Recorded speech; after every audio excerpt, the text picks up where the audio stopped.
Man, you come straight out of a comic. Welcome to an episode of Straight Out of a Comic Book. Yeah, hey, yo, this is how it normally goes. Like, this is what happens when you get people together who enjoy comic books, who enjoy the blurred culture, who just loves all of this stuff and is passionate about it and will represent. And so we back at it again. And this time, I told y'all, because I'm sick of this shit. We own our DC stuff, all right? Facts. And so I made sure that I got two of who I call the DC ambassadors that they just ain't gave that check to yet. But these people here are going to be representing. And of course, we got CT, Fantastic Frankey, and then we got the Blurred Commander himself, Mr. Young Deuces. And we jumping into it. It's Blue Beetle. Blue Beetle time. Blue Beetle is out. Blue Beetle is in theaters. And I need to jump into the hot topic real quick. This movie cost $120 million to make, and it then only made $50 million so far. It's gonna be a slow burn. I want to jump in real quick. I just got to jump in. I saw a lot of people trying to kill it for that. This movie is amazing, and the Elementals had the exact same opening, and then they went on and sold like 240 mil and everything like that, and surpassed their budget. Because of this movie, and I think because of superhero fatigue, because of the track record that DC had, a lot of people wrote this movie offhand. But everybody I know who saw it at that point is changing their tune, and I do believe that this is going to be that slow burn that is going to pick up and pick up and pick up and pick up, and it's going to hit his budget. I just want to address the notes that I got in the call sheet that said, "Are DC fans not showing up?" when we the only ones there. That's what I want to add. That's what I want to ask, because I'm not liking this narrative that they trying to push that DC fans don't show up, and that's why I wanted to have the two of y'all on here to really talk about that, because I feel like that's not true at all. Yeah, so when comic book movies don't do well, it's not because the fans don't come, it's because the casuals don't come. There's not enough DC and Marvel fans or Marvel fans, comic book fans in the world to get $1 billion. It needs to be your aunt, your sister, to connect. We did. God, I like her watching it. There's no way. There's absolutely no way. So I need y'all to leave us alone. We do it everything we can. We fight for our lives. Shout out to the black woman. This movie had no promo, right? We're in the midst of the strike. And to compare it to stuff like Barbie and stuff like that, who got 6 weeks of Margot Robbie putting out the hottest fashion in the game, I couldn't get a car on hydraulics in Hollywood. Like, we weren't allowed to promo it. Zola wasn't allowed to promo it.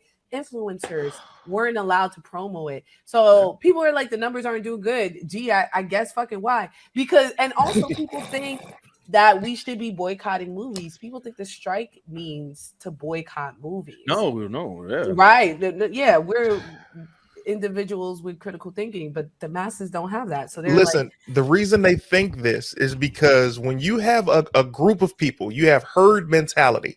When you tell people this is why they took so long to tell people about aliens. They waited to a point where we don't care no more, which is great. But there was a time, if you would have said that, it would have been an apocalypse. It would have been pandemonium, because if you say, it's like playing a telephone game with 3 billion people. It's like, hey man, we out of sugar. We out of sugar to one person turns into the world is about to burn because of the sun once it gets back to me. So when you start telling people, hey, there's a strike, you can't promote movies, you can't promote TV shows, that turns into, oh, we can't watch that stuff. And it's like, why the fuck would that even make sense? But to your point, these are things that I have said for the past couple of weeks. Yeah, man, he did not get a chance to promote this movie. He didn't get a chance to go on any talk shows and show why we should love him outside of Cobra Kai, or the fact that he's even in Cobra Kai, and to be able to see the Cobra Kai people go with him to the premiere and make this big thing. And I'm gonna tell you this, man, purely off that movie, Blue Beetle, and I told y'all that the count was 6, and I'm gonna tell you what that count meant. I cried 6 times in that goddamn movie. Boy. I cried. Hey, bro, 6 times, man. Emotional, bro. And not even just the eye water. I'm talking about glory tears on both sides. I was like, dang. When Abuela gave that, when they were sitting there mourning the loss, and Abuela says, "We don't have time to mourn. We have work to do." weeping in that theater, weeping. People in front of me was like, "What's their problem? What's going on back there?" And I was like, "Y'all don't get it. Y'all don't get it. Y'all don't get it." I told Will this yesterday. I said that family aspect that Shazam was trying to create, Blue Beetle did it flawlessly. Oh my God. This felt like these actors felt like a true family together. I felt like I walked into my homie's family and I just said, yo, hey, this love here, like, yo, it was family. Like, it was real, bro. I felt it from, man, let me tell you something.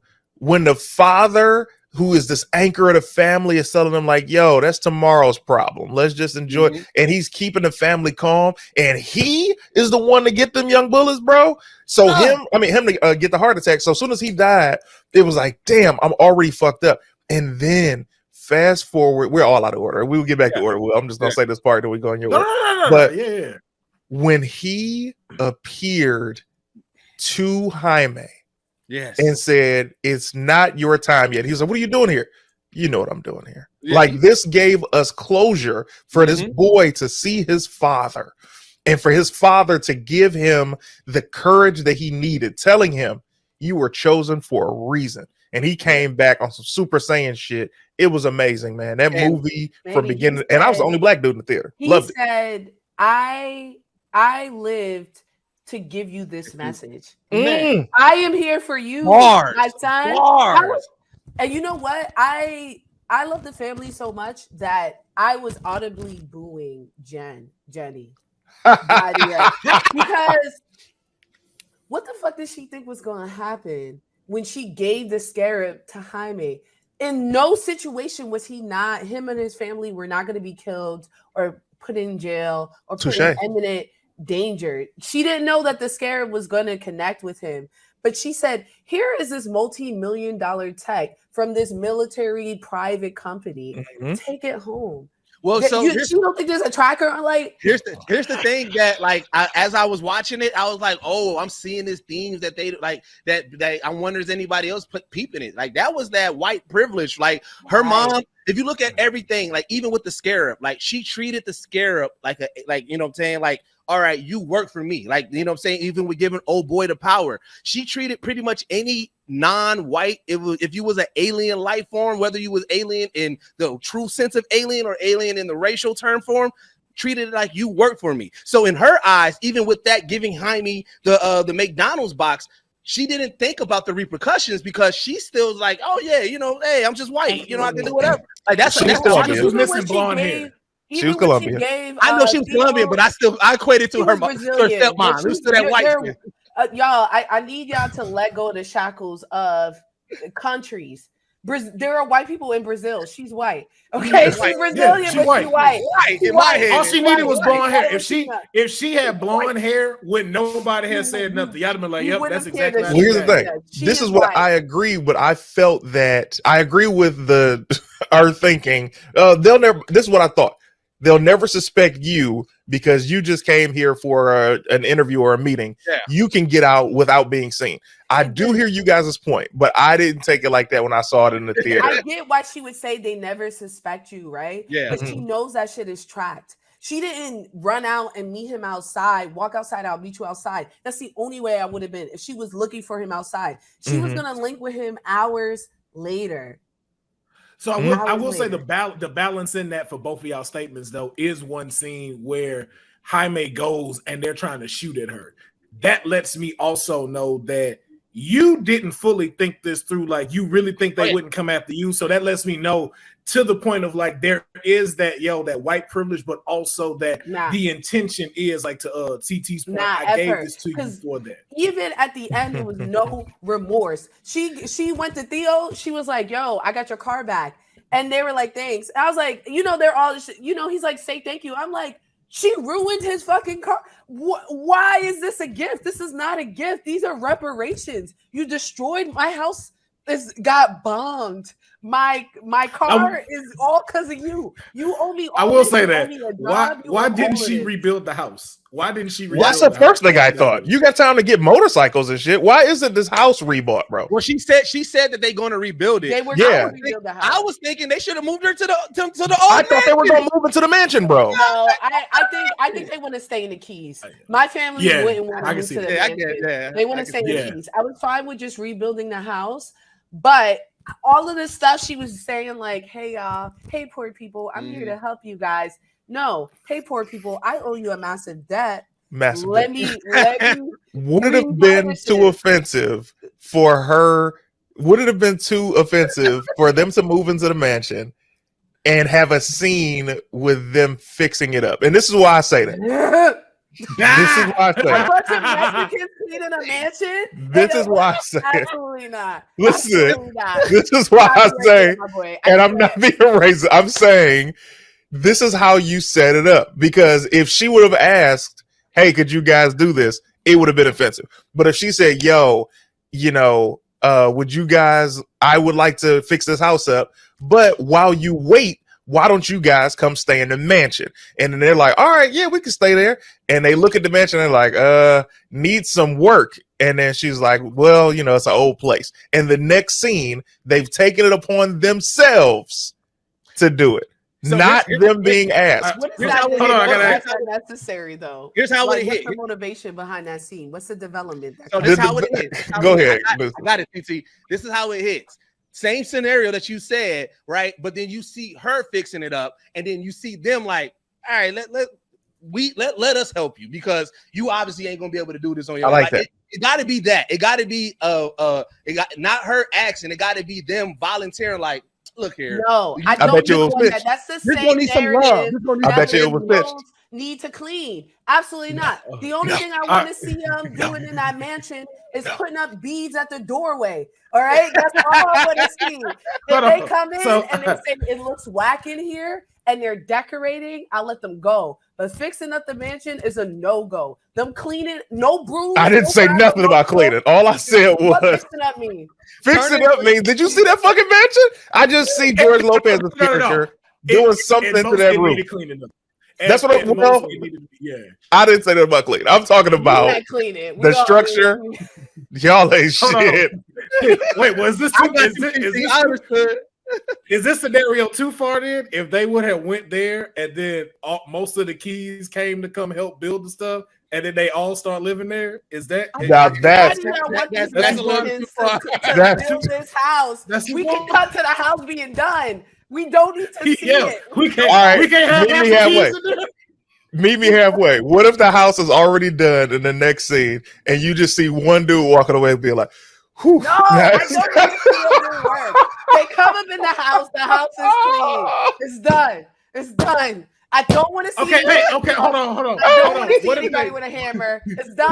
What if they were Cord workers? What if they were workers from Cord? And what if they were Cord workers? No, why are you obsessed with this? They all right, what about this? To the house. You cut to the house being clean. The grandma is lighting a rosary candle. One of those. That's the rock, so I can't pull it up. But one of these candles is getting lit, and that's it. I don't want to see nobody clean. I don't want to see anybody pick up truck with wood in it. We can assume that they have cleaners to fix it. What if you off camera you hear somebody be like? They do the whistle. Well, is that okay? Why? I just need to know the motivation. All right, so Frankie, to add on yours, what if, all right, Cord cleans it up, but then when the family walks in, they like, we got to make it more home-like, and then you start seeing them bring in their stuff. Like, they start bringing in, like, their heritage stuff and start, like, turning it instead of just a regular mansion. Now we turn it in. That's decorating. I could see, I'll let them decorate. Right. I'll let them decorate. Like I said, put up some beads. Because then that brings the home aspect of like what Jenny was pushing. Like y'all have a home. Abuela is praying. She's praying. She's walking around. She's throwing water. She said, "Let's make sure because the spirits in here are terrible." That's fine. Nobody's fixing them nothing. But you already. But this what you can't escape. It's gonna be a garden truck out there. I don't care what you say. There's a garden truck. Why wouldn't it be out there? All that land. You know it's not fair. I ain't saying who doing Why? it, but we know. Because it's already been established that this is a futuristic town. They got automatic robots cleaning up that landscape. She works for Cord. Why you gotta bring in? The comment. That's the comment right there. The machines cleaning it up. If there were any construction going, that's what it is. Dressed in Cord, machines doing it. Can the machine walk off set and say, "Whew, is that?" Can the machine play music? Can the machine play music? Because in the atmosphere, Kajita start speaking Spanish. And George on a real. That's the first thing I thought after seeing that movie. I was like, man, I'm so in love with Latin culture now after this movie. Yeah. I wanted to learn Spanish. I still want to. Like, I'm about to try to get into learning Spanish. I even hit one of my Spanish homegirls. I was like, hey, can you teach Spanish? And she was like, I don't know. It depends on how you learn. And I'm like, will you please teach me? She left me on red. So if you want to go to Duolingo and you straight out of a comment, that doesn't sound like we're about to go into an ad. That would be a great ad. Yeah. But what I really like about that is that much like the comic books, it's in that same vein where it's like you're being dropped into the experience. It reminds me of the first season of Luke Cage, where it's like get with the culture or get lost, right? Yeah. So sometimes they didn't translate what Abuela was saying in Spanish. You know, she didn't say anything in English. A lot of the other characters spoke in Spanish. They talked about like people being racist towards them and stuff like that. And it was like you're watching this experience. And the comic books are the same way. They always release, well, not always, but let's say for graduation day, they released the comic book issues in Spanish. And then the ones that are in English, when people speak Spanish, they don't translate it. You got to Google that shit if you don't know. Oh, I don't know. That's dope. Yeah. It's just in Spanish. And Kajita speaks Spanish too, Jaime. Especially when they're like having heart-to-hearts. Yeah. And I love that's his love language. That's his connection. That's when he feels the most vulnerable. And I thought it was a perfect way to show how language, how family are all connected. Because like even when the Scarab when connected with him, fused with him initially, I was terrified for the family to see them react, to see how scared they must be, to see how scared Jaime was. And then his first reaction was to go back home, right? Like it was testing on him, but he was like, I gotta get back home. And then they took him back home. And that's the foundation of Latin culture. There's no secrets. There are, it's like, and that's what we talked about when we saw the trailer. Yeah, they're talking about food all the time. They gave us a on the dinner table. This is what it felt like to me watching this film. Yes, to everything that Frankey just said.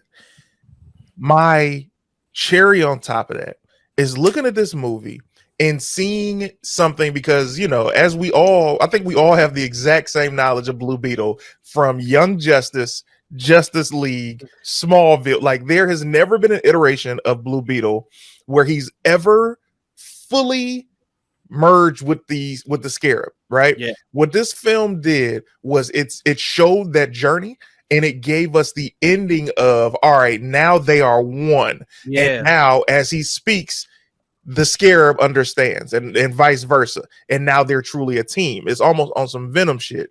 Whereas compared to how it used to be, which was he never understood how to do it. And that was the comedy of Blue Beetle. They were never fully merged. Yeah. So Blue Beetle would just do something and he'd be like, oh, what was that? But I love the fact that they made it to where he is now in control.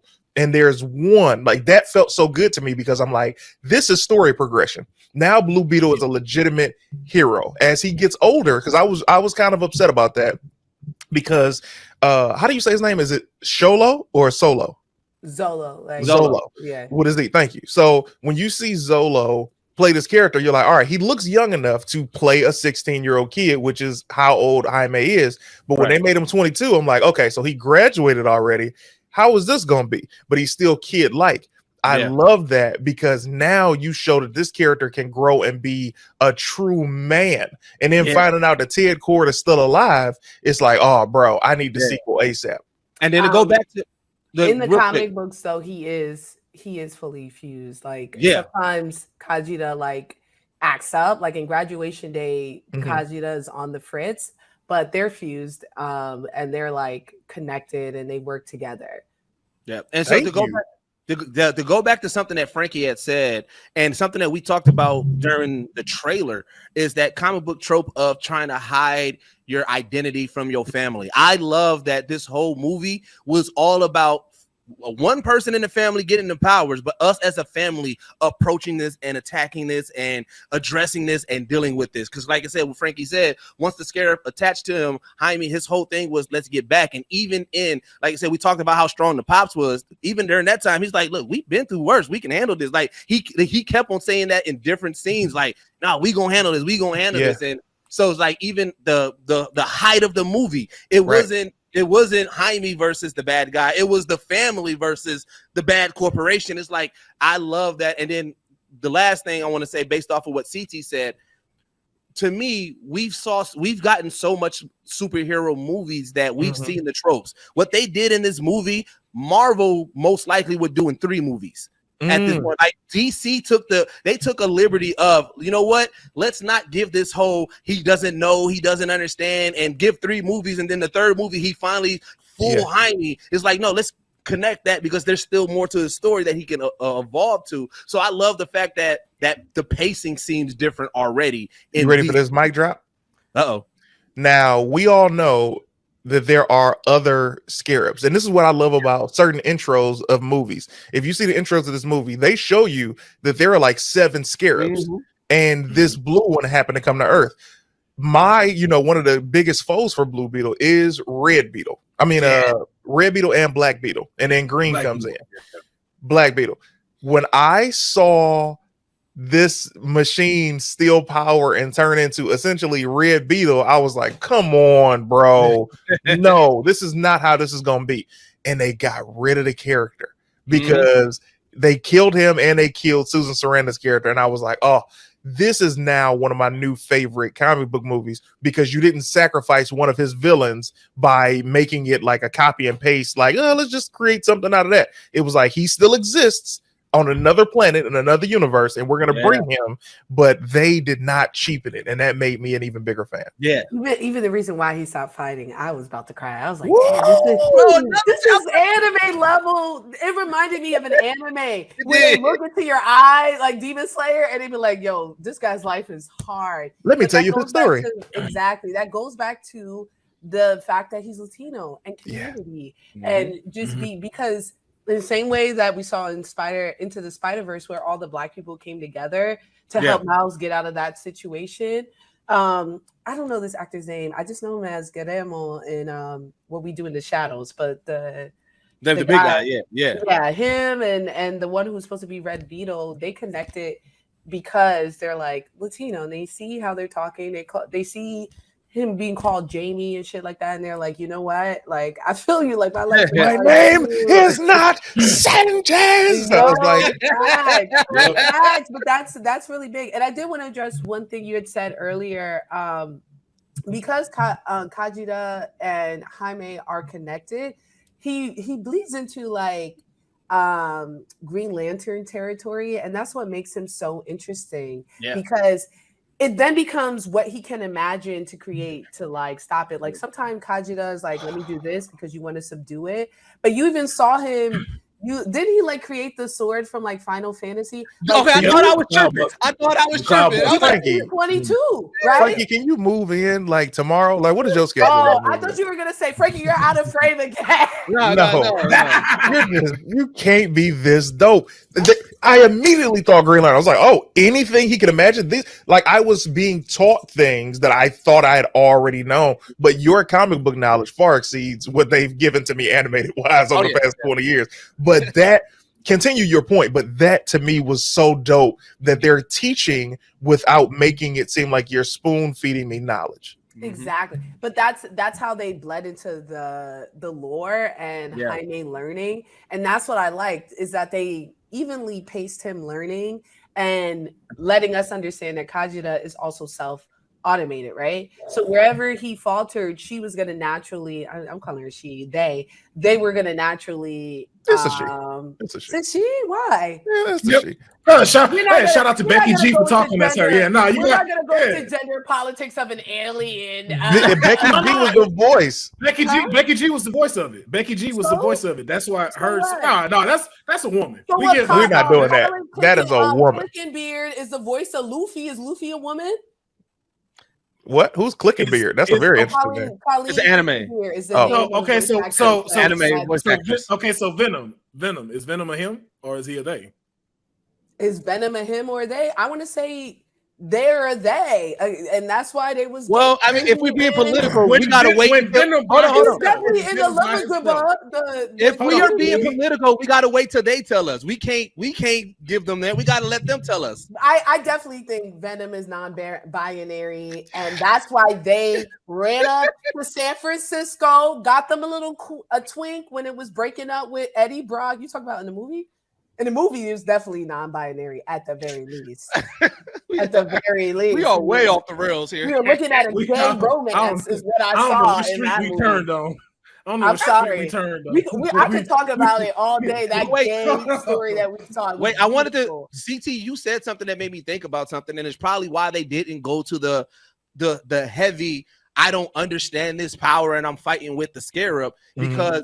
And again, it depends. I don't know what they're going to do in this universe, but that is also a storyline that Cyborg goes through with the mother box and his tech. So like, I'm wondering like if they would have did that here, and then at some point we get into the whole mother box saga and you do deal with that, it'll be more of the same. So they might be saving it for that. But like, I didn't even think about it that way like that. But yeah, well, keep in mind, the mother boxes that's dead. That's gone. I want you to know that right now. Even if Cyborg comes, well, we don't know what Cyborg is going to be in this universe. No, this is what I'm saying to you. That's gone. There's no everything that was Snyder except for the 2 movies that made $1 billion as far as characters. Well, hold on. The mother box doesn't have to be. Wait, hold on. Yeah. The mother box doesn't have to be just only Snyder. Yeah, he didn't invent the mother box. Like I'm not saying, God, you're jumping. I'm trying to. Okay. Y'all are becoming very people-ish. I'm telling you, they so excited. They so excited, and you should be. I'm saying that the story that we know we're getting during the next 10 years, obviously after this strike, it's probably going to be 11, is not the story that he's creating. So Mother Box, definitely don't doubt that it will be mentioned. I'm talking about heroes like Cyborg. I'm talking about, unless they're going to keep Ezra Miller, stuff like that. These are all Hollywood political things. But storyline-wise, the way that James Gunn said, he's like, Blue Beetle is a part of my story moving forward. Yeah, he said it's the start, right? Exactly. So him, Wonder Woman, we don't know about Aquaman yet, and he's like, it's up to the Flash, which I doubt that they would even let him come back now. So everything's restarting. So it's like we don't even know if we'll get anything. We don't even know if we'll get Hal Jordan or John Stewart yet. True. Let alone outside of the green. Aren't we getting No. I'm talking. What's his name? Nathan Fillion is playing. He's playing the OG Guy Gardner. Yeah, Guy Gardner. He's not playing Hal Jordan. That's much better. It is, because I was about to be pissed. I'm like, hold on, man. He's young enough. I'm actually way better with. I thought he was playing Hal. That actually is way better. Yeah. Oh yeah, I can see him as Guy Gardner. Oh yeah. Okay. But I have to say, even if they do Cyborg, it's a totally different experience. Oh no, it is. I was just saying, just that small part, that small part of this tech is uncontrollable. Like I was just saying, like when CT said that, I just thought about like Cyborg also goes through that, and I don't see them rehashing that twice. So, but even with Cyborg, even if they redid that uncontrollable narrative, it's going to be completely different because it's not that it's uncontrollable; it's that it's insubordinate. You're right. So it's that the motherboard box don't like Cyborg. He's like, why am I here? You know what I'm saying? Like it's a hostile environment versus Jaime. Like he got a new car. He's trying to test out this car. Like, Frankie, I got a question for you, Frankie. When did you get cute in life? Here's why I'm asking. So when you back up, your vast knowledge of comic books and science fiction, and I see the Funkos in the background. I'm sure you see the Power Rangers in the back of mine. At what point did you get cute where people were like, hey, yo, and you were like, oh, me? Like, at what point? Maybe college. I don't Got know. it. I had peaks and valleys. I'm not gonna hold you. I had peaks and valleys.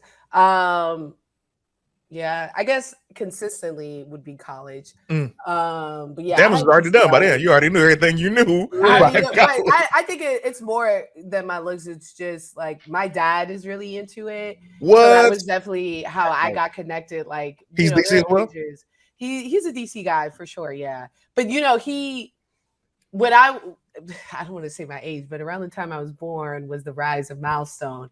So, you know, that's what really brought him to not the rise of Milestone, but the purchase of Milestone. So that was really what got him into DC and really brought me in. But also I live in New York. So like Gotham is New York City and facts, like, you know, that type of stuff. But yeah, we would go to conventions and that's what conventions used to be. It used to only be the comic book artists and writers and like fans debating, talking to them, voting on shit, like doing things like that. Yeah. Here's the thing though, when to go to a point that you made earlier where the fans are in these seats, the casuals are not. Here's the issue that I have with this though, because fans generate a lot of money. Like we wouldn't have these collectibles that we purchase if we weren't spending the money. And word of mouth is the best marketing ever. Like that's the reason John Wick was even able to get a sequel, because it bombed in the box office. It did better video on demand. So how is this film, word of mouth usually takes about 2 days. So how is it now Wednesday and this movie has only made $50 million? Everybody who I saw see it, I know loved Blue Beetle. So that's because Twitter, as much as people want to say that Twitter is just Twitter and online, what Twitter has did is it's given a lot of people to be confident in they wrong, right? So right now the narrative is DC is trash. It's only Marvel, right? And so there's people who don't even give DC a shot, that they standing on it without even watching it. So what you and Frankey is saying is exactly the truth. What happens is our fandom and the way that the world is now, our fandom is so big that we are telling the people that we love, yo, man, the Thanos is doing this and Batman is doing this. So now the people that we love who don't know shit about this, because they see how much we love it, they're like, well, shit, I want to be with you on this. I want to have this love. And then they get introduced to it. But then what happened was, now the people that we love, we didn't introduce them to our world. So now they feel a little bit more confident and they like, oh, well, I'm also with Twitter. DC's trash. And so as much as we like, yo, man, this is bringing DC back. Yo, this is a good start. They like, well, but Twitter told me DC's trash, and now they taking a hard stance. And it's like we in a weird space where Twitter has infiltrated real life people's thinking, and now they just standing on like, oh, well, this is what they said, so now this is what it is. And it's like, no, change that shit. Where us as comic book heads, we know that. We know a bad run doesn't mean the end of a franchise. Right. We know that bad run is just a bad run. But wait until we get somebody that fuck with it, like James Gunn. So that's how I feel. But it also it reflects that too, because what I noticed was this movie did not get as many theater openings as Barbie did. Like when I went to go purchase my ticket, if you notice, like normally they'll have like it for every hour to show. Blue Beetle did not get that. And so I don't know if that's from DC side or what, but I noticed, I was like, yo, it did not have as many theater openings as a Barbie did. And I'm just like, yo, why is that? Why did it get I mean, Barbie was Warner Brothers, like that makes sense, right? Barbie was like their what's the word? Like their signature for the year. So they would, of course, like release that in every single theater versus Blue Beetle, who by the time they were ready to release, they knew because of the strike, they wouldn't be getting any promos. So like it would make sense for them to reduce the amount of theaters to cut that cost down. And that being said, beyond Twitter, we're not talking about it. And that's what I mean, right? The influencers who we had a lot of, we not review quitters, but we not breaking down that movie. Why do people want to watch that movie if we all not talking about it? Well, the only reason I'm not talking about that movie and a couple other movies is because obviously I'm in, the actors union and, writers on all of that stuff. But as a social media content creator, I'm like, this is breaking the rules if I do this, but I want to, you know what I mean? I want to say, there's so much that I want to say about this movie, and because I'm trying to be in this industry, I'm just like, I don't want to seem like the scab. So it's like it's a lot of inside that's fucking with it that we're trying to find that path. But like, I also like, I feel like also Warner, like they also didn't have faith in it. So one thing that I start trying to like gauge is like seeing like how things flow, like promo, things that happened before. What threw me off where I was like, I feel like they don't even have faith in this. I don't know if it happened in your theater, but in my theater, this is a DC property. I get it that it's supposed to be family and everything like that, and it has a little bit of edge, but it's still family. And the trailers was like Paw Patrol, and then they showed The Nun too, and I said, I feel like this does not go with the theme of this movie. I don't know if they did that. They threw a Google commercial in the trailers. I ain't never seen a regular commercial in the line of movie trailers ever in my life. Kids was boo-hoo crying before the movie even started because of that Nun trailer. And I said, this feels like it's not connected. Show me other family stuff. I felt like the powers that be, even the reporting, I didn't see any, like James Gunn and people went harder for the Flash than I saw other people speaking out for Blue Beetle, and I'm like, why? Yeah. Like I didn't see no big major ad like yo Blue Beetle. That go back to Frankey though, because that shit costs a lot of money, and they was trying to make that back. Blue Beetle cost 120 to make, and they made 50 here. So if it go worldwide, they can at least make it back. Flash cost a fuck ton of money. Yeah. But also getting back to the movie, I definitely want to see. I want to know Bella's backstory. I want to see her going against the communists and everything that she was a soldier, bro. The way she had that rail gun going. I mean, that machine gun going. The point of that is to research it yourself. I know. That's why they mentioned it. Like I didn't know. I definitely did. Yeah. But I'm saying, like, as a character, she jumped off the screen so much that I also would like to see more on screen of her. I was terrified she was gonna get a heart attack too. I was like, y'all gotta just heart disease. Hopefully, what we learned from Black Panther 2 is the difference in storytelling. Because in Black Panther 2, we were like, all right, Chadwick's gone. There's no way they're gonna get rid of it. Oh my God, they got rid of Andrew Bassett. Like that. Threw everybody off, but unnecessarily too. Unnecessarily, she did not need to go. But that movie, Blue Beetle, seeing, and this goes to your point, Frankie, about researching things. The level of Latin love this film was made with. This goes to show you, if you just allow people to do the projects that they want to do, it will come out perfectly. Because when you look at a Black film or a Latin film or an Asian film, and it's just our people, it's amazing. But once they try to say, oh, you got to add this, you got to serve this community and add this community, no, that's going to ruin the vision. If white people can make these period piece movies where ain't nobody of color except for them back in the 50s to the 1800s, then let us make our Black, Latin, and Asian and Indian movies. That's another reason too. I think this movie may have been played down the way it was, because I'm gonna still argue this and debate this. I'm gonna tell you why this had to be probably one of the best superhero movies that's been put together since Iron Man. It's because they gave us a phenomenal pace to start off with. We didn't go, we're gonna throw the entire DCU on you. We're going to tell your story in your world. Not only are we going to tell your story in your world, we're going to sprinkle little bits and pieces just to get you prepared. Like when he came to talk to his dad and you saw the Gotham Law hoodie that he was wearing.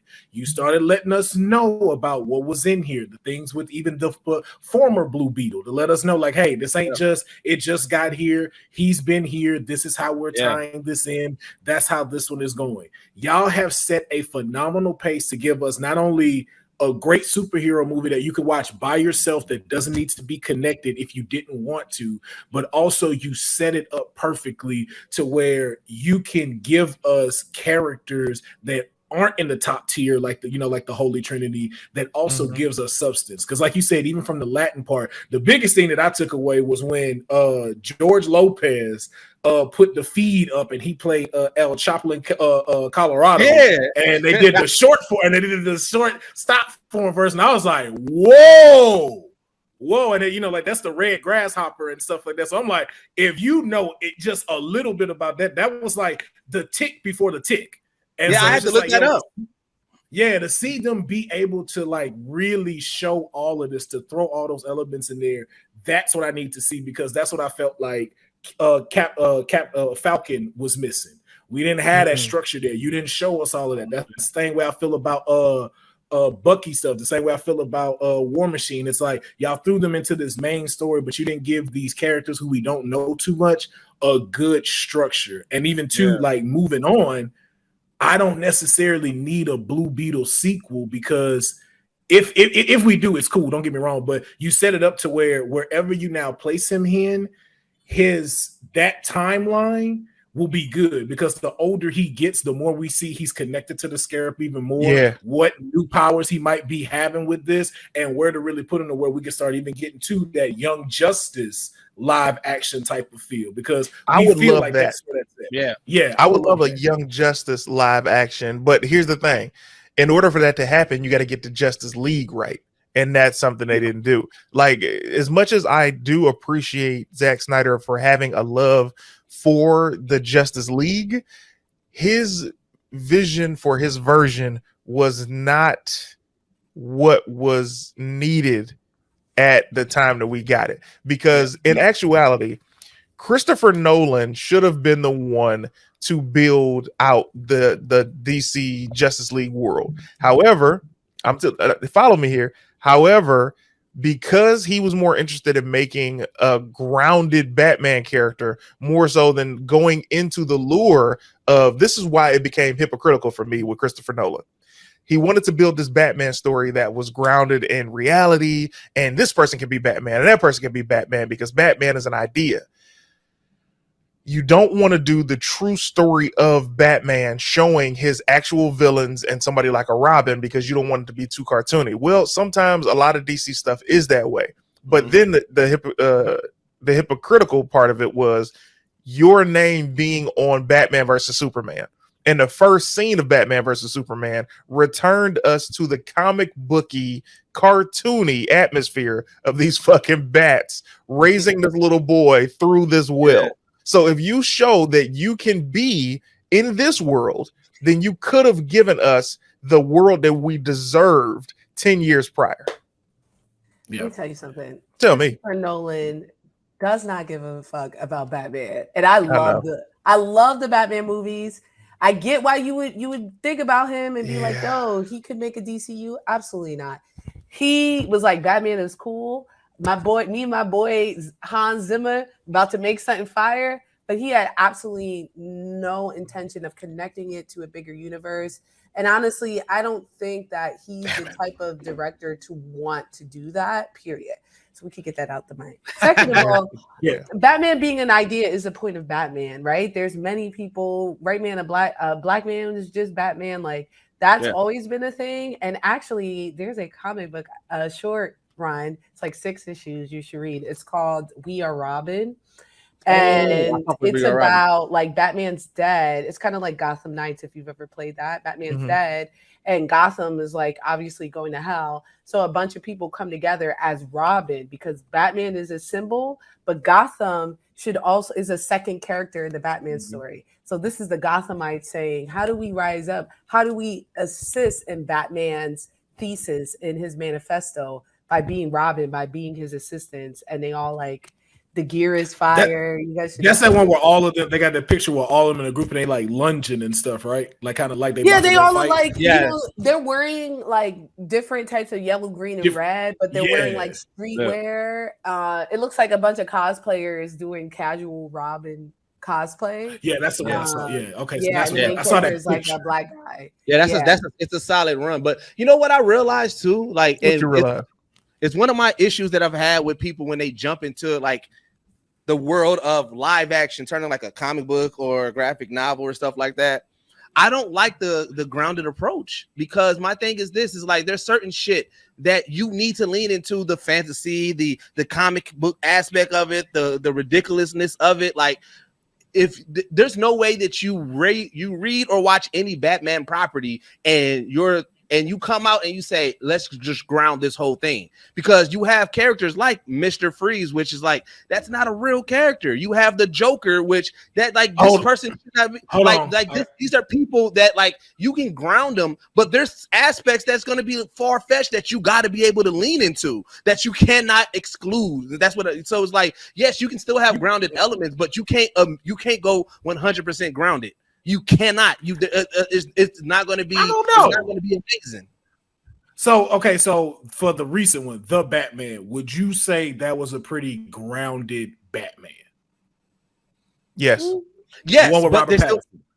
Yes, but they still had elements that wasn't so grounded. I'm saying that's it. What I'm saying is you can't go full grounded. You got to have elements. I'm just trying to catch how you're coming with that. But so could you give me an example of what was one that was still kind of far-fetched in the Batman? Just so I know like what level of like far-fetched you're going for when it comes to a grounded movie. You know what? I would have to go. I would have to go back and list it out, because now that I'm thinking about it, like because I can see, because remember we talked about a grounded Mr. Freeze to where it wasn't so over exaggerated. We talked about it to where he. True, but I'm saying like.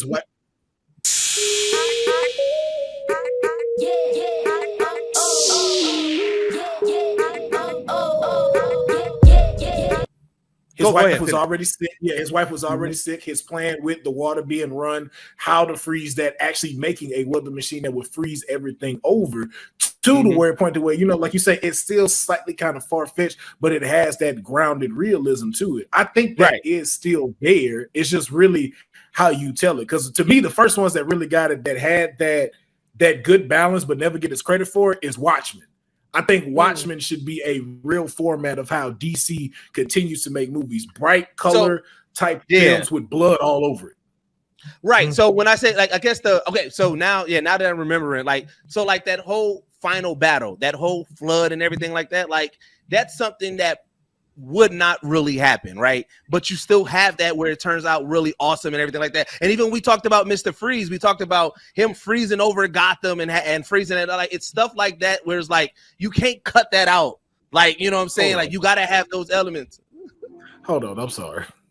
Did you just say it's not realistic for a dam to explode and water flood the city? No, not that part. That's Katrina. Not that part. Like I said the battle, that whole fight, that whole like that's not gonna happen in real life. Niggas hanging from the ceiling, shooting guns while it's flooded, and like I don't think that. What example has that happened? That was the most realistic for that scenario. This grounded is for this scenario, this being possible. What's not grounded in any form or fashion is a Winnebago going over a cliff and you running up the Winnebago. I'm talking about Fast and Furious. So when you look at a comic book movie, okay, I wasn't talking about that type of.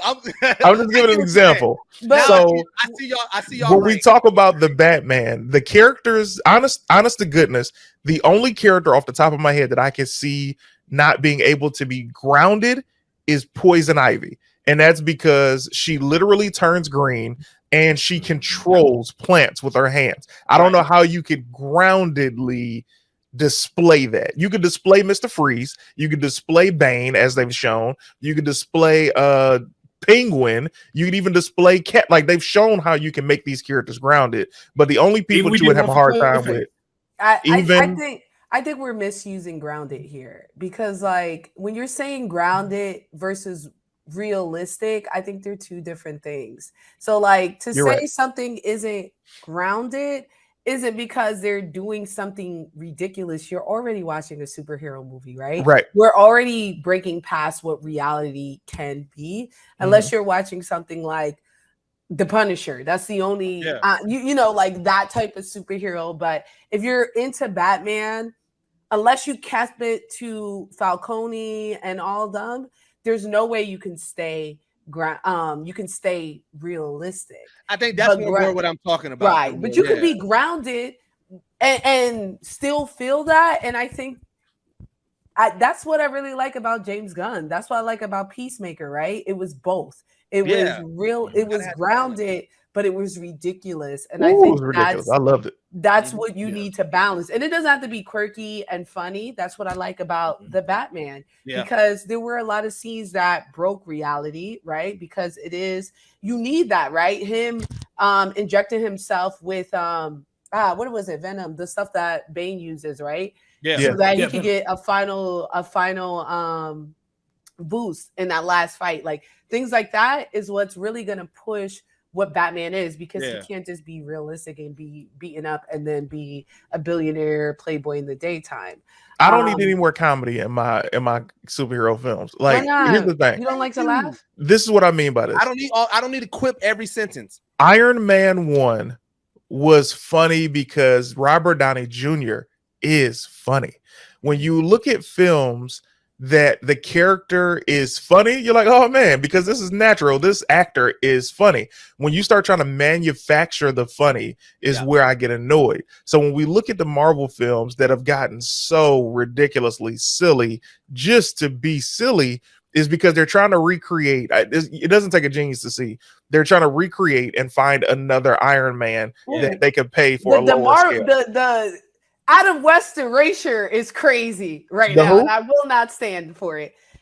DC Comics is funny. I'm not saying that it's not funny. I'm talking about slapsticky. I'm talking about Thor 4 had some very funny moments. The George Clooney erasure is also crazy. Listen, no, we acknowledge that. We're acknowledging all of this, but that's not where it got. We were still children when the George Clooney Batman and Robin came out. It still impacted the way movies came out. So Iron Man being quippy is coming from old DC. No, movies. I'm not talking about derivatives. I'm not talking about origins. I'm talking about when we put together a comic book movie. And your thought is to add more jokes instead of action and story. That's what I'm talking about. If you're not focused more on your actual arc of your protagonist and your antagonist and making sure the duality and the balance is there compared to you making a joke, that's what I'm talking about. I'm not talking about just comedy. So like for Thor, when you see Thor Ragnarok, Thor had that great mentality that brought him to be funny. When Thor came out, you intentionally tried to make him be a joke. You tried to make him make fun, do things. Like even to like Blue Beetle, it was funny watching these people react, and their personality makes them naturally funny, not you trying to get us to go for it. Like you intentionally, like how Coming to America 2 was. You went to try to make jokes. Instead of it just being these people are naturally funny and it gave us I saw that coming. But wait, because here's the thing. Hold on. Because right now in the MCU, Thor, Star-Lord, fucking Iron Man, like everybody is the exact same as far as personality. They all giving quips every other line. They're all trying to crack jokes. They're all trying to be the suave, sexy man, but who says some funny shit every now and then. And I'm just like, I'm over that, because it's like everybody is just Tony Stark light at this point in Marvel. Everybody is Tony Stark light, and it's like, and it seems like now even with the new characters, you are introducing us to new characters, but you're giving them the traits of Tony Stark. You know, Mark Spector, he didn't have to have as many quips as he did in Moon Knight, but they gave him all those quips, and I just felt like I was watching another person trying to be Iron Man, but in Moon Knight. It's like stop giving everybody quips. Everybody doesn't have to be a character with quips, and that's why like with, again, going back to Blue Beetle, it's their personality. It's not a quip. It's not, oh, the obvious joke here, I'm gonna make this joke. It's really, okay, this character would react to this way. The sister, she would be that one clowning on Jaime like that, and but also have immense love for her and family and take it the hardest because, you know, that's her character. Like their reaction. Glad they didn't overdo that. I'm so glad they didn't overdo the sister being sarcastic and funny. It was like it fit when it needed to, and then she got emotional when things hurt. It wasn't overly, hey, I'm a attitudinal teenager, I have things to say, and it's like it gets annoying super fast. So the balance was there. I'm saying I was so let down by Thor 4 because they were clearly riding off. You know what it is? Friday, next Friday, Friday after next. We all love Friday. and we love the funny moments, but you forget that that movie had heart and balance and a story. Part 2 focused on everything that was funny from part 1 and wanted to do that in part 2. And thank God for Mike Epps being so funny that it was like, all right, this kind of saves it, but it wasn't a better movie than part 1. And then part 3 had a little better of a story, but was still funny, but it wasn't as slapsticky. So what I feel that a lot of comic book films do when they are getting into their sequels is that they start relying on the things that worked from part 1, and they don't give the attention to the small things that also worked in the movie, right? So Sam Jackson in part 1 of Iron Man, I'm sorry, how should I say this? Sam Jackson was a little bit more serious and coy in the Iron Man appearance than he was as the universe continued to go. As the universe continued to go, he just became Sam Jackson. But you know what I'm saying? It just became a whole lot of looks, became a whole lot of jokes. So when you start focusing on just the, oh, people laughed here, let's get 8 more lines like that, instead of focusing on the setup of before that joke came to put in the next movie, that's where I have the trouble, if that makes sense. I feel like that is a plague of anything that continues. Like, that's a plague of TV. That's a plague of sequels, that like they do a focus group, they do research to see what exactly did the audience like, and then they expand on it. And I don't think it's unique to DC. I don't think it's unique to Marvel. You know, you see a character that starts off grounded and say they have one cool thing about them that we all love, and we're like all making memes about this one cool thing. Guess what? Season 2, 3, 4, 5, and 6, that cool thing is going to become more and more apparent, and that like personality trait will up. And I think Ragnarok, to your point, is exactly it. We love the jokes. We love like everything. So when Taika Waititi went into storyboarding and talking to the execs, they were like, we want more. Everything you did, we want more. And so he had to double, triple, quadruple down. They're like, we love that rock. Put that rock there. Have him narrate the whole story. We love this. We love that. And so I think a lot of that is hard to get around. It's not even just audiences, it's the executives. To your point, executives 9 times out of 10 don't know what the fuck they're doing. And the way you get promoted to an executive is crazy. And let me explain this to you. The way you get promoted to any position is by doing a job, and either one, people like you there and somebody left that position and they're like, oh, I think you have potential, and they throw you into that, right? For example, if I am going to be head of development for a comic book company, I should not be someone who does not know comic books, right? And that's how it is with these executives. So it's like executives be like, "Ooh, we want more of that." Be like, "Yeah, but that doesn't make sense for the story because but we want more of that." So when you look at Ragnarok, the reason Ragnarok worked on top of everything is because Dark World was so serious and trash that you're like, "Wait a minute, this is a completely different version of this character.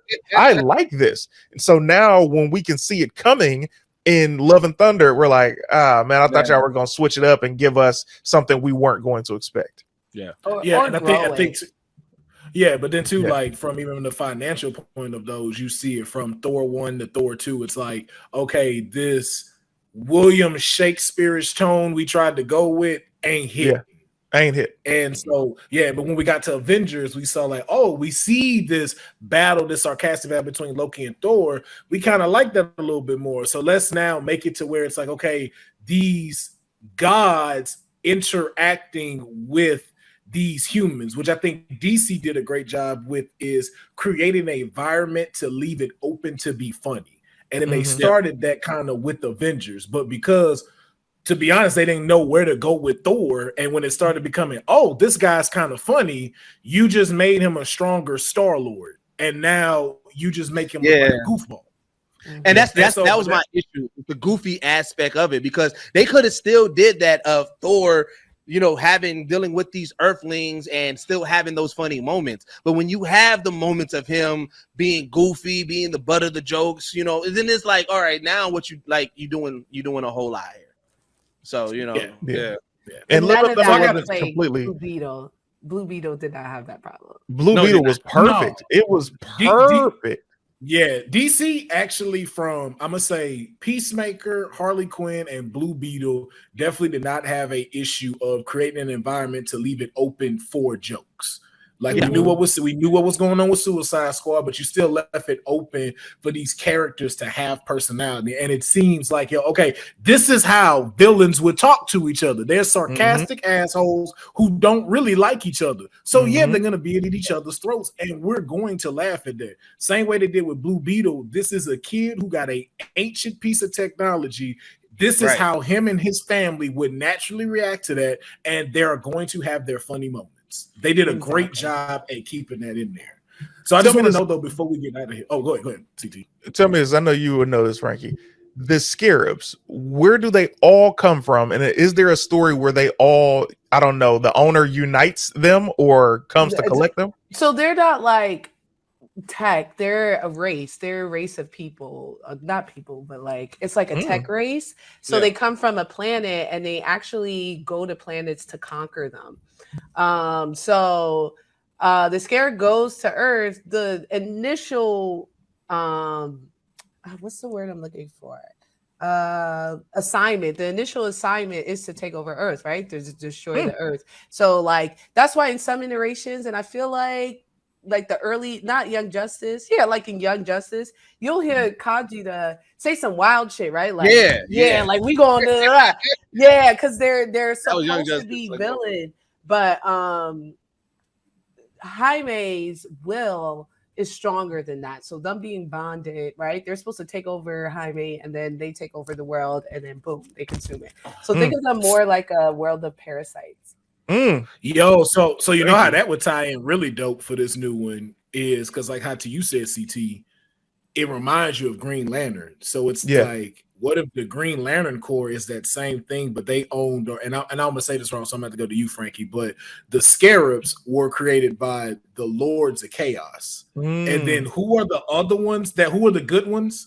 Frankie, what are their names? I forgot, but I know what you're talking about. That's where the Lantern Corps comes from. I get what you're saying, where it's like they're conflicting, and so like it's a Scarab War. Y'all should really that'd be a good parallel. Day. It's only 6 issues. Read what? Graduation Day. It's Blue Beetle, and essentially that's what read Blue Beetle. But that's what it is. Okay.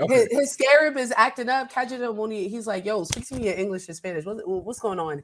And like, the fact that Scarab spoke Spanish at the end, I was fucking with that shit too. Because Jaime goes in and out of Spanish. So the Scarab's like, okay, I connect with you. This is gonna motivate you.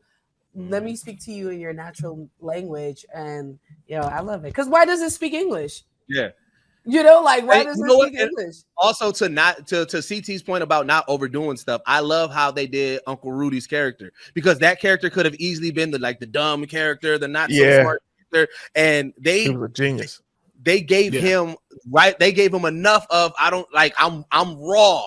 I'm raw to this world, but my approach to this is still got the tech. I still know how to put shit together. I still know how to make something, and they did not overdo it. I love that as well. Nah, because if Latinos, they got a Rudy. Yeah, I just want to push out that Rudy is just a liberal in Florida.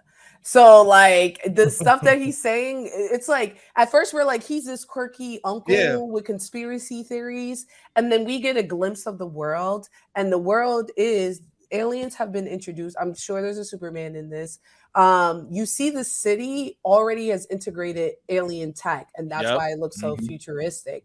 So as you start to bring in what that world is and listen to what Theo Rudy is saying, he's spitting, but he sees ridiculous because that's what people who are woke sound like, right? If you are just going through the motions trying to survive, you don't want to listen to Theo Rudy because he's gonna make you paranoid. But what Theo Rudy is saying is right. They are tracking us. They are looking at. He called Batman a fascist. I don't know which Batman they're doing, but I will say, Zack Snyder's Batman was a fascist. So yes. But you know what else, Frankie? You know what else you saw Rudy doing? Fixing stuff. You saw him fixing DK. He was. He was fixing stuff. And he had a pickup truck, but you ain't seen no lumber in that pickup truck. And we ain't seen deleted feed yet either. We don't know what Booty was doing when that wasn't truck happening. came back fixed, and you know what? I'm not gonna hold you. I was stressed. I said, "Damn, I can't watch this man redo this truck." And it was on hydraulics. I was like, I was so glad it came back together. Yeah. And so I was like, cool. You're right. Is this your favorite George Lopez role? I've been really thinking about that. Like, out of all the stuff that I've seen George Lopez in, I really enjoyed him in this role. I enjoyed him in a role, but I also, you're talking to a fan of Lopez tonight. Like, I like George Lopez. Yeah. So, but this movie role, yes, absolutely. George Lopez is just so likable, bro. Yeah. He is. I still think Spy Kids 3 is his greatest role he's ever played. Just throwing What's that? Spy Kids 3 is George Lopez's greatest role. Facts. He was the same guy in Spy Kids. Should have got it. I can't believe they didn't get Danny Trejo. With did he have a conflict? Yo, did he have a conflict? He must be. Look. I'm not gonna lie. If he'd have came and his name was Machete, I wouldn't have had. What if he would have played the Red Beetle character instead of my man? But then I would have felt bad because I don't want to be hot. I'd have been hot if he died. I'd have been hot if he died. I saw him at Awesome Con. He's like 5'2". Yeah. Zolo is like 6'2". Really? Very tall man. Zolo's tall. Danny is a lot shorter than I thought. Yeah. I'm tall. I'm like 5'7". Zolo 6'2". Yeah, I'm. If you look at it, yeah. Because he's pretty tall though. I can look it up, but he's pretty tall. And Danny, when I saw Danny, not even close. I was in the green room and he walked by me, and sitting down, he was barely taller than me when he walked by. I was like, when Tory Lanez got up and that, and he was still the same height. It was like that. It was that's how I felt about. That's how I felt about Ron Perlman when I saw him, and he was just like right here to me. I'm like, no, why did you tell me that, Ron Perlman? Yo, it's just a big ass head on the short body. I'm just looking like, no, boy. Will, you're tall. You're tall. Will, you're like 6'5", right? Which is why I can't stand Christian Bale as Batman. The bitch is 5'3". I'm not scared of you taking over Gotham. I don't fuck with you like that. Then, Where is he? Where's the rest of you? But then Ben Affleck was too tall. So I was like, no, he was the perfect Batman. Why is he taller and than Cavill was the Superman? perfect Superman. They were the best ones. That's why Cavill was kind of short, but Cavill was an amazing Superman. He was an amazing Superman. People always say that, and all I could think is, I think he looked like an amazing Superman. I thought he was a terrible Superman. Every installment, he's a good actor, but the script, how could he be a good Superman when he's walking out of a building that exploded without helping? When he watches his dad die, like, how can I say he didn't watch his dad die? His dad told him to not help him because he didn't want his son to be exposed.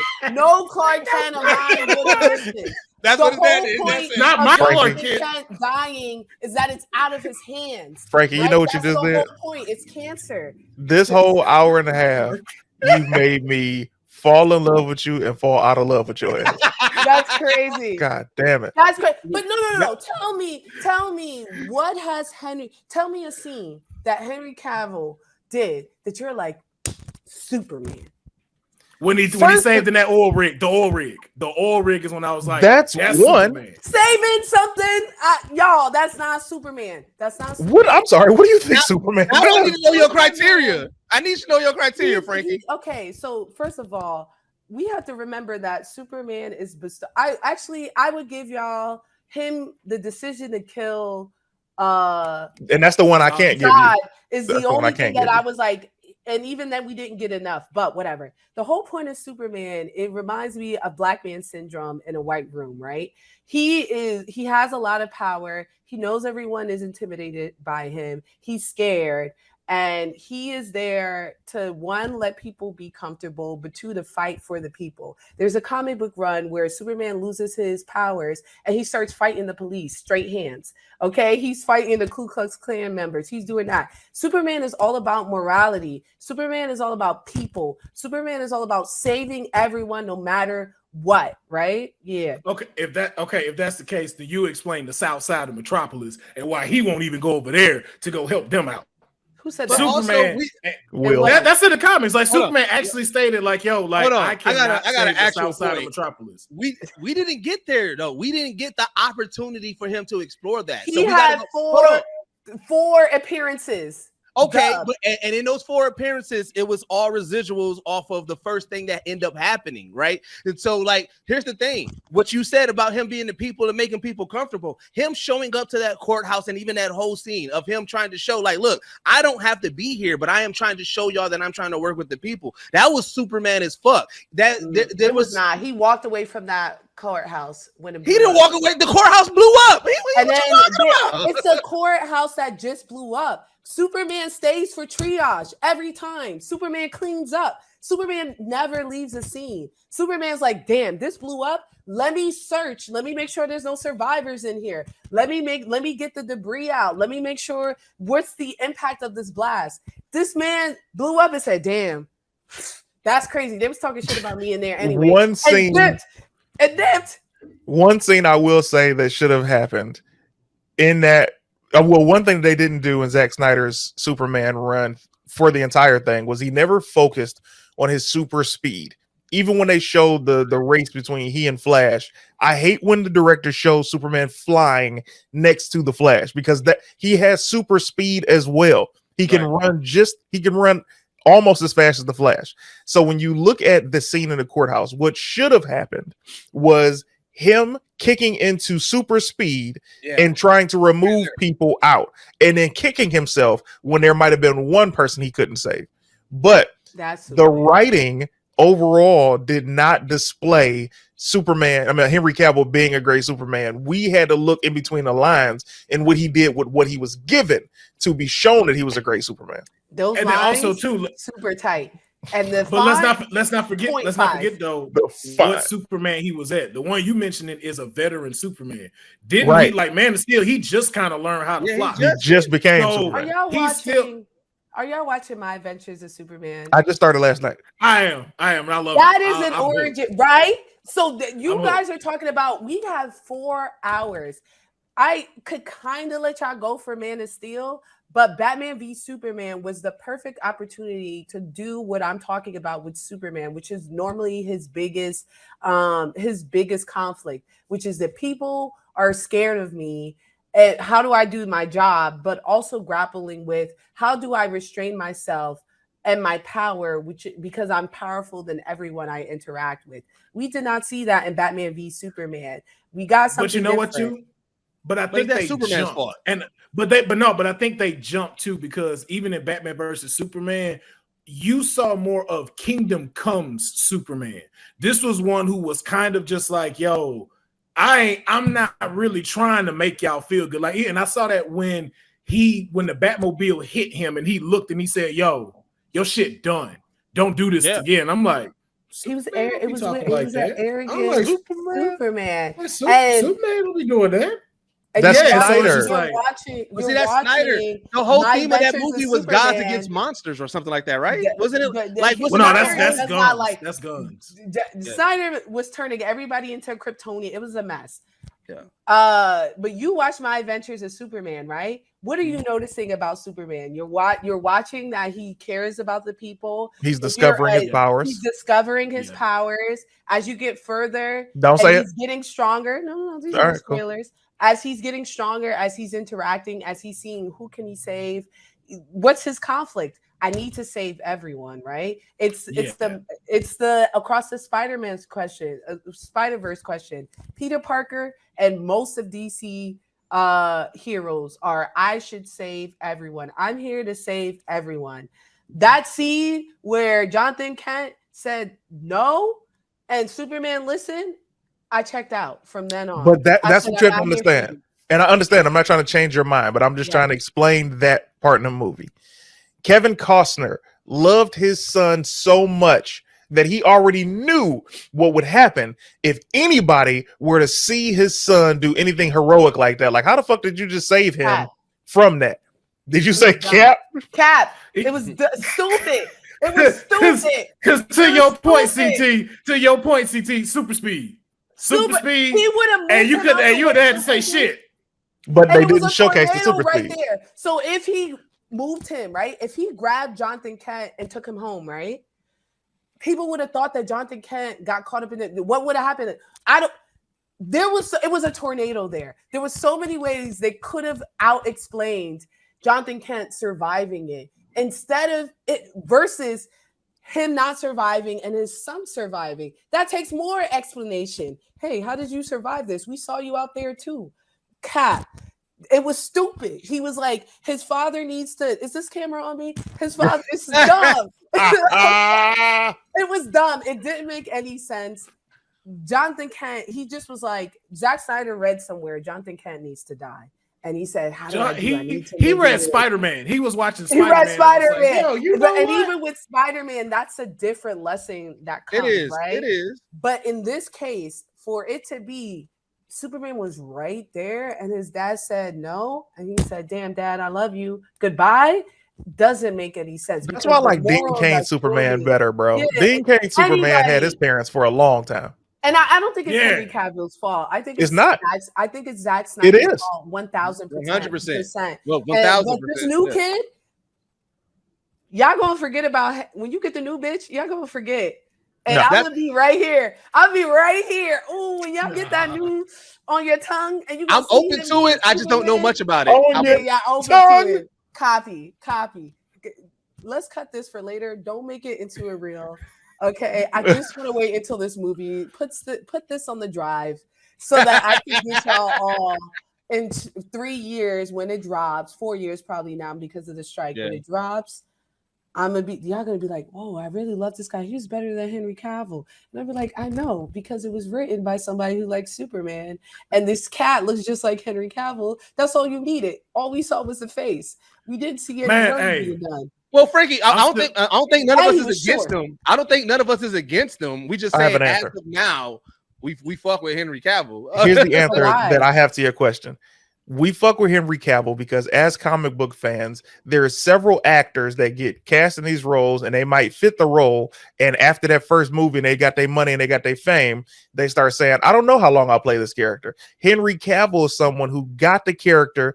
He got the role and he said, I want to play Superman forever. He was excited to play Superman. He wanted to do as many appearances as he could playing Superman, and the studio wouldn't allow him to. So as fans, we saw the hero and Superman and Clark Kent qualities in this character, in this real man, that we were like, he wants to be here. While at the same time, no disrespect, Ben Affleck, he's like, yo, man, I don't know if I'm gonna I'm Batman anymore. I don't know if I want to do this. I don't know if I want to do that. Then you see other actors saying, yeah, it's time for these things to kind of end. But we see this guy with the role of a lifetime saying, I want to be this guy, and the studio isn't letting me. So when he got a chance to appear in Black Adam, the reason we all erupted is because we're like, finally, somebody who wants to be here. Right. That's why we love him as Superman. Now, if this next actor is that guy, then cool.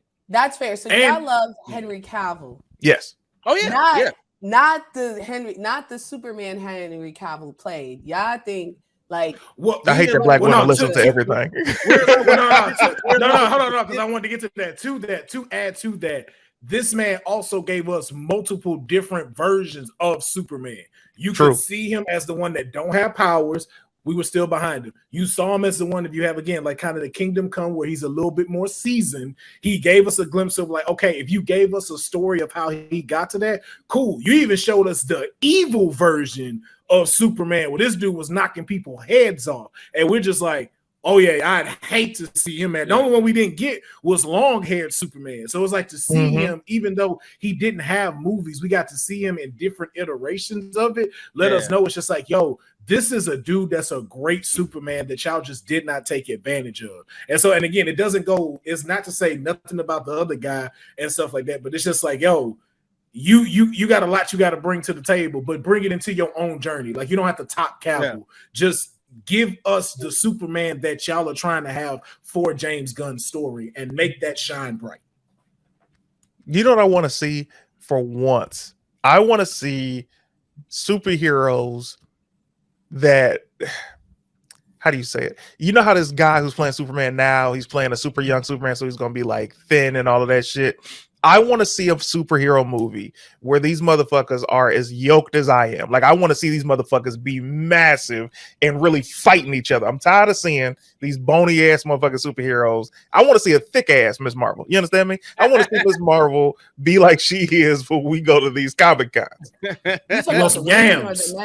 I'm talking about both. I want to see the women be thicker, and I want to see the men be meaty with the guns, bro. See, like, that's why I like Ben Affleck as Batman. You bigger than Chris Evans. You bigger than Ben Affleck as Henry Cavill. Chris, first of all, the only person who probably got me. This is what I want. I want you to think wrestlers. Don't just think about Ben Affleck. Ben Affleck is a very thin man.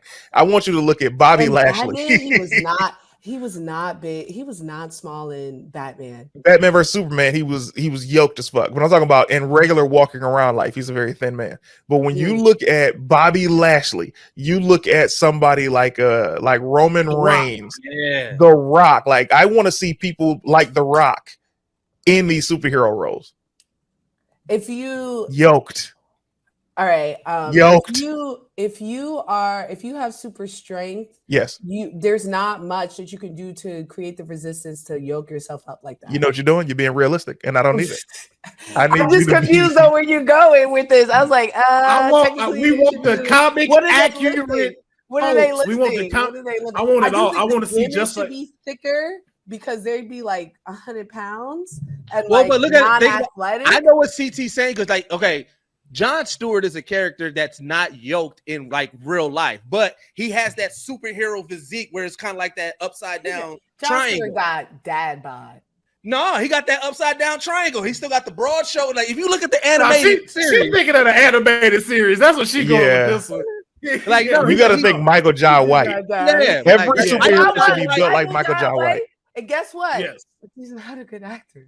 I'll beat your ass. Michael Jai White. I love his movies. He's a national treasure. Michael Jai White is an incredible actor. I think he's a great martial artist. Okay.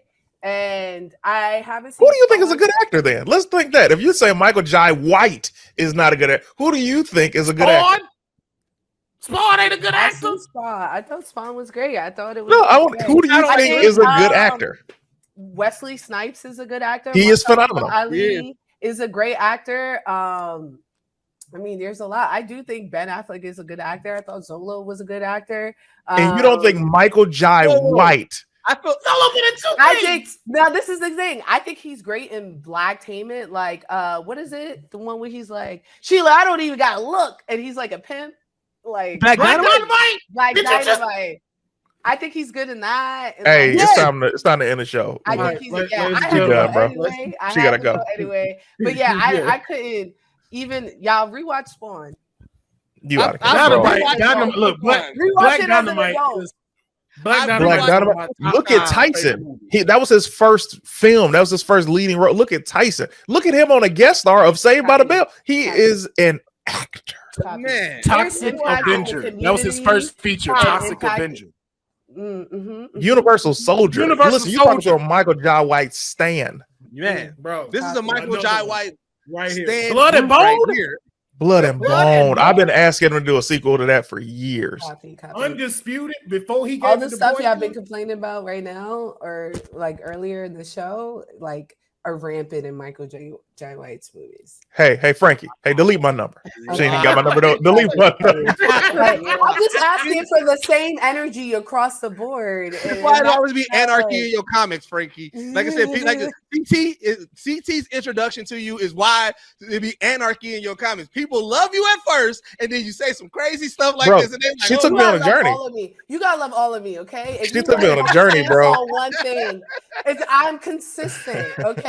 If you like, I had heart in my eyes, bro. I had hearts in my eyes. I was planning a retirement community for us, and then she just came up with this bullshit. The only one I've hung out with. Listen here, I've been doing content with CT for about a year and a half now. CT ain't never asked me, "Do you live in LA?" He asked me that immediately. I felt we didn't even start, and he was like, "You in the group chat?" I'm like, I don't even got to meet her. I don't even got to meet her. But Will and I've hung out plenty of times. He knows. I'm just saying. Yeah, so it's just the same energy, and people just want you to give exceptions. Absolutely not. Black and white. Broke my heart, bro. Sorry. Hey, she be crying, but I'll say this: she'll back it up though. That's what I love about it. To be like, I want to be so mad at you, and I'm even more mad because you kind of got a point, and I'm seeing where you're coming from, and I don't like. No, I don't need you converting. No, take a stand. Stop converting. I gave her all her problems. I'm a Lord of Chaos, sir. Lord of Chaos. You are a Lord of Chaos. Until she said to Michael Jai White, that's where I was like, oh. I love him. I think he is a pillar of our community. I love most of the movies that he's in. I don't want to know the. That's how you know you don't when you start off anything with like that. I think he's a pillar to our community. That's the professional way of it's a compliment sandwich, yo. Michael Jai White should have been War Machine. He should have been Bishop. He also should have been John Stewart Green Lantern. Still could be. And who else? Those were his perfect three for me. Yeah. Bron Steiger isn't bad, but Blue Marvel. I can see him be Blue Marvel. I can see him. That Bron Steiger made me but before I go, I need to know what Black Men in Session is over Blue Marvel, because like he sucks. He's not a nice person. Like his stories, we don't have a lot. Like, we don't have a lot. We don't have a lot of people. He's a Republican. Y'all fuck with Republicans. He's a misogynist. He's a Republican. He's a so is Batman. So is Batman, and we fuck with him. Batman is a Republican. So is Tony fashion. Okay, that's and he's a drunk. Y'all be pushing. I just don't hear this energy for Black Lightning. I don't. You know what, Black Lightning? Here's the problem with Black Lightning. Who has Rocket there to balance off and for him to learn and to be more tolerant. I want to see an Icon movie. With his beef I do want to see an Icon. No, Black Lightning. The problem, and I'll even go with the show. The problem with that show, and shout out to Mara Brockett Keel and Salima Keel, but the problem with that show was, one, they focused on a part of Black Lightning that was not conducive to the audience that they were serving. When you're on the CW, you're dealing with teenage girls, white teenage girls, and teenage boys. Now, when you are presenting something like this, you need to start him off without any attachments. You need to start him out with his own origin story and maybe him being a kid and then him becoming Black Lightning. You don't start him as a middle-aged father and principal on the CW network. That would have worked on Showtime, but it's not going to work on the CW. So when you start it like that and then you focus more on his daughters, it's like, listen, I understand and I support Black women like anybody else, but you're giving mixed messages. You can't call this show Black Lightning and not focus on Black Lightning. That's another problem with The Flash. You tell me, The Flash is going to be in every other episode this season. What the fuck are you talking about? This is The Flash. I'm not here to see his friends, bro. So when I see Black Lightning, I'm not here to see his friends. They showed his daughters. They showed him being broken down, and that you can't start a franchise like this where I'm supposed to be behind this title character. You got to show me him in his prime, him extremely excited about fighting crime, and you did not show me any of that. And then on top of that, the last season and a half, you got political with your views. Like, the thing about comic book shows and movies is escapism. We want to escape our normal realities and problems to go into this reality. And when you show me a reality and your reality that is similar to mine, I'm like, fam, that's another reason Love and Thunder pissed me off. I don't want to see somebody die from cancer when my father died of cancer. When I'm looking at Black Lightning, I don't want to see children being locked in cages, because in real life, we're seeing kids be locked in cages. So when you give me something, give me the escapism that's fire, and give me something that I can see and be behind. A lot of shows on the CW work because it's youth involved. Cut to All American working because, yes, this is a network that likes to pander to young white girls, but they also love young Black boys in the white world, and that's why this worked. And then, like, to CT's point, real quick, it just hold on, let her respond. Oh, okay. Comic books as a genre is to make real life issues palpable to the masses. It's political by nature. Oh yeah, but we don't like that. Just because that's the norm doesn't mean we got to accept it. It's not the norm. I mean, I'm not. Hold on. Will, I gotta let her finish. It's not the norm. It's about. It's not the norm. It's the genre. Like if you, I don't know what to tell you. Like that's the genre. The entire genre is to shine a light. Now, it may be triggering. I get that. Like that's triggering, or it may be something you're not interested in. But that's the nature of it, right? So it's supposed to show a light. These are struggles that's going on in the real world. I'm gonna slap some aliens on it so that so we can get this message out. But it's always been political. Like when you said Supergirl got political, I'm like, Superman is political. That's the whole thing. Oh no. And what I mean to elaborate on that part of Supergirl, what I mean is Supergirl No. I don't care about any of that stuff. I'm always gonna support the LGBTQ and anybody who wants to be comfortable within their skin. I don't give a fuck about that. The thing that I'm talking about political wise is we've said this on this show for almost a year and a half now. Make great characters, right? I loved, for an example, the movie Salt with Angelina Jolie, right? I loved Atomic Blonde. Give me a strong character. Don't tell me, oh, I'm strong because I'm a woman. I don't want to hear that stupid shit. Just give me a good character. Supergirl started doing the political shit. The first thing that pissed me off is when they brought in, now I want you to think of every actor who's played Superman. They were tall, they were strong, they were manly. No disrespect to Tyler Hoechlin because they've done their best to try and rebuild his character as Superman from another dimension, another world. But when they showed his Superman on Supergirl, they made him subservient to Supergirl. She was taller than him. She beat him in these battles. Now, I'm not saying that Supergirl isn't stronger than Superman. I'm saying that the way they did it was literally disrespecting the legacy of Superman. That was the first thing. The second thing, legacy of Supergirl, that she's more powerful, she's stronger. I just said that. My point is this. Yeah. When they started doing more and more, hey, you're a woman, you're stronger than everyone. It was like, fam, can we just give the story? You don't need to do shit like that. That's politics. They do that with male characters literally all when you see the male character where they say, hey, you're a boy. Jitsu, the verbiage is just different. But no, I think in male stories, they don't show a male being like, hey, you get up because you're a man and you're strong. That is not. No, that's what they do all the time. They just don't say it like straight out. That's my point. They're not saying that. I think that's what he's getting to. Yeah, he doesn't. In any story, it doesn't get said. They just show it. Like, show me a good story and a good character. Because they're men. No. So if that's the case, give me a woman character that is written just like a male character, and you be like, yo, that's fire. Wonder Woman 1 was incredible, and not once did they say, hey, you're wonderful, woman. You, as a woman, are better than men. They just showed her being dynamic in everything she did, and that's why we got behind her character. When you start pandering to an audience just to get a casual viewer to come in and be like, hey, I'm a woman, I'm gonna watch this show, that's when you start being trash with the storyteller. That's my point in saying it's political. Wonder Woman to CW, that's their calling card. To look at you, Barry Allen, every episode, that's what he's doing in the Flash. They're like, you're Barry. Well, that's Allen, why to CC's point, he stopped fucking with the Flash because I don't think. I mean, just to single out Supergirl and on the CW, when everyone in the CW verse goes through that language. I was only answering your question. I get it, but for Supergirl. If you want to know my true thoughts, over to everything. If you want to know my first of all, I know you got to get out of here, but my problem with DC Legends of Tomorrow was trash. The problem with the Flash after season 3, Tomorrow after season 1 was trash. Listen, after season 1, they lost their way. Say they didn't get the reason they built the show was to make it seem like they were doing a Justice League type show. They're like, we're doing team ups, we're doing larger than life these situations, we're doing guest stars, and what they ended up doing society on there. That was seasons later once they realized that they were losing their audience. Season 2. Hold on, which season when the Big Bear came in? Which one was that? That was season 4. Yeah.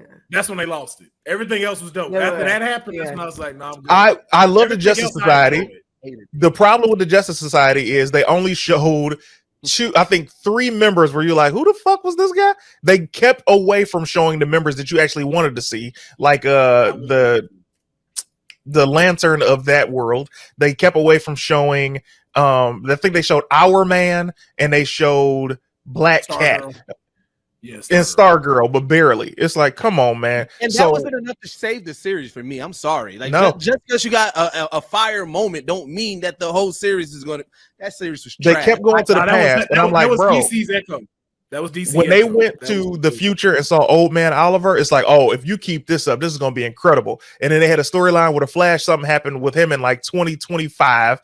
Or 2048, they never revisited that. Like, I was like, I'm out of here for DC Legends tomorrow. Supergirl got political. I was out of there. Flash got trash after Savitar. Then when I watched Arrow brought itself back in season 5 and 6, and I was like, ooh. But all these shows start going through the same BS. I was with Black Lightning until that last season and a half, and I was like, I'm out of here. And I'm somebody who never quit any show, and the CW changed me. So I love Black Lightning character as a comic character, right? The show and this is my sole take on why I never attached to the show is that to what CT was saying, I got more interested in the daughters, and so now the dad didn't seem to let Frankie get your shit off.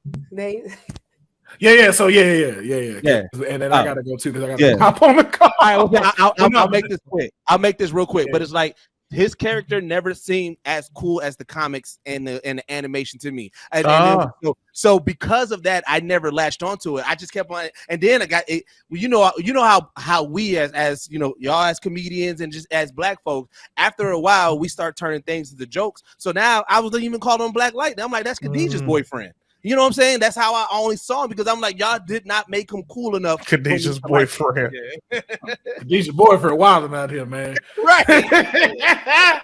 But now, ladies and gentlemen, right? It's Scooter with Lightning. But I hate to cut this, man, but I was so glad to have like Frankey on here and CT on here at the same time, and just about the show, like, because it's good energy. As you can see, everybody was excited. It was really vibrant and stuff like that in here, and so you're gonna get to see that a lot more. Because, like I said, I do love when especially DC fans get to come in and really be able to have a point to stand because y'all don't have a lot of places where y'all get to talk, and so I was glad that as you can see, that's why I didn't really say much because I kind of turned into a fan. I'm just like, y'all in it. This is amazing. But I want to know what y'all in the audience think, man. What did you think about Blue Beetle? What did you think about the direction that the DCU is going in? Yeah. What you got, Deuce? We let's give a ranking first. We never gave our ranking on the overall movie. We just went in and talked. We have no time for that. I have missed it. I had another meeting at 2:00. I had another meeting at 2:00. We out, man. No worries. Y'all. We will definitely get that, man. Appreciate y'all. Yeah.